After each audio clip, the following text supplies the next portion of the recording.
నమస్కారం స్నేహితులారా.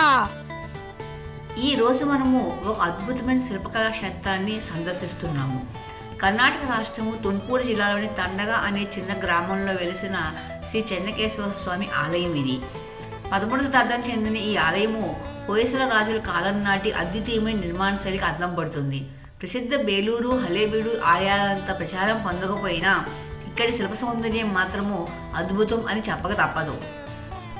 ఈ ఆలయం ముఖ్యంగా ఏకకోట శైలిలో నిర్మించబడింది. అంటే ఇక్కడ ఒకే గర్భాలయం ఉంటుంది. ఆలయ పునాది నక్షత్రాకారంలో ఉండటము హొయసల శిల్పకళా ప్రత్యేకత.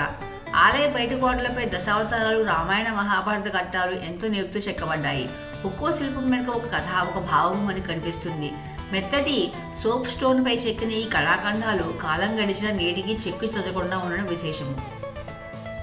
ఆలయం లోపలికి ప్రవేశించగానే మనల్ని మంత్రముగ్ధులు చేసేవి ఇక్కడ పాలిష్ చేసిన నల్లరాతి స్తంభాలు. ఇక గర్భాలయంలో కొలువై ఉన్న శ్రీ చెన్నకేశవ స్వామి విగ్రహం అత్యంత మనోహరమైనది. చతుర్భుజాలతో శంకు, చక్ర, గద, పద్మాలను ధరించి దర్శనమిచ్చే ఈ స్వామిని చూస్తుంటే మనసులో ఏదో తెలియని ప్రశాంతత కలుగుతుంది. హడావిడి లేని ప్రశాంత వాతావరణంలో ప్రాచీన భారతదేశ వైభవాన్ని చూడాలనుకునే వారికి తండగ చెన్నకేశవ స్వామి ఆలయము ఒక పర్ఫెక్ట్ డెస్టినేషన్. మన సంస్కృతిని, మన శిల్పకళా వారసత్వాన్ని కాపాడుకోవాల్సిన బాధ్యత మనందరిపైన ఉంది. మీరు ఎప్పుడైనా తిప్టూరు లేదా హాసన్ ప్రాంతాలకు వెళ్తే ఈ అద్భుతమైన ఆలయాన్ని సందర్శించడం మర్చిపోకండి. ఈ ఆలయాన్ని చేరుకోవడానికి మనకి డైరెక్ట్ బస్సు సౌకర్యం లేదు. ఈ ఆలయము తురువేకేరే నుంచి దాదాపు 12 కిలోమీటర్ల దూరంలో ఉంది.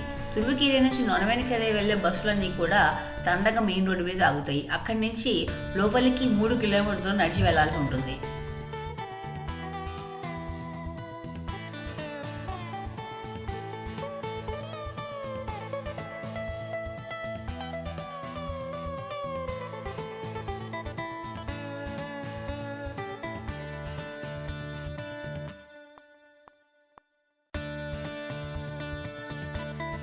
మా వీడియోస్ కనుక మీకు నచ్చినట్టయితే please do like, share, subscribe to our channel trips with Tripura.